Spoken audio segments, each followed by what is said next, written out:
नमस्कार दोस्तों, स्वागत है आपका मेरे चैनल पे। दोस्तों, जैसा कि आप जानते हैं कि जब से मेक इन इंडिया कैंपेन शुरू किया गया है तभी से हमारी प्राइवेट कंपनीज डिफेंस सेक्टर के अंदर बहुत आगे बढ़ के हिस्सा ले रही हैं और इन्होंने न केवल इंडिया के लिए बल्कि फॉरेन कंपनीज के लिए भी कॉन्ट्रैक्ट लेना शुरू किया हुआ है और बहुत से उदाहरण हमने पास्ट में भी देखे हैं। और अभी दोस्तों एक बेंगलुरु बेस्ड कंपनी को हमारे एक फाइटर जेट के लिए कॉन्ट्रैक्ट मिला है। न केवल इसके अंदर इंडियन मिनिस्ट्री ऑफ डिफेंस शामिल है बल्कि रशिया की उस फाइटर जेट को बनाने वाली कंपनी का कॉन्ट्रैक्ट भी शामिल है। आज इसी के ऊपर बात करेंगे। चलिए दोस्तों शुरू करते हैं। तो दोस्तों बेंगलुरु बेस्ड कंपनी है अल्फा डिजाइन टेक्नोलॉजी लिमिटेड। इसने एक कॉन्ट्रैक्ट साइन किया है जो कि 2 फेज डिफेंस कॉन्ट्रैक्ट का पहले फेज का हिस्सा है।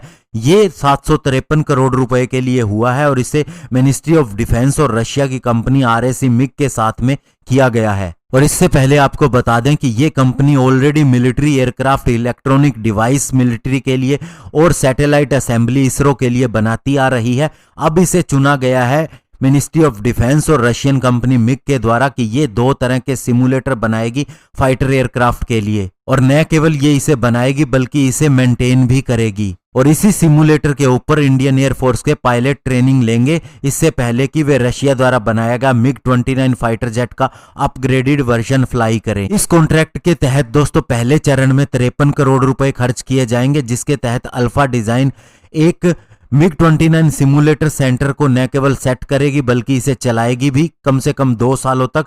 और ये आदमपुर एयरफील्ड के नजदीक बनाया जाएगा जो कि पंजाब के जालंधर डिस्ट्रिक्ट के अंदर है। और दूसरा कॉन्ट्रैक्ट 18 साल के लिए होगा जो कि दोस्तों 2 साल पूरे होने के बाद में साइन किया जाएगा।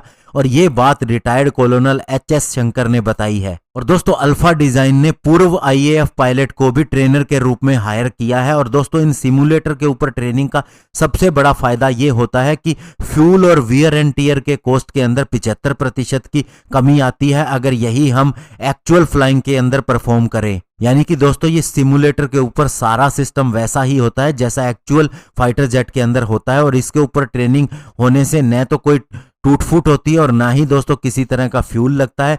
जब पायलट इसके ऊपर हर तरह के नो हाउ समझ जाता है फिर उसे फाइटर जेट के ऊपर बिठाया जाता है और आगे के चरण की ट्रेनिंग दी जाती है। तो ये बहुत ही महत्वपूर्ण कदम है और अब इसे इंडियन कंपनी परफॉर्म कर रही है दोस्तों, तो ये बहुत ही बड़ी बात है। धन्यवाद। जय हिंद।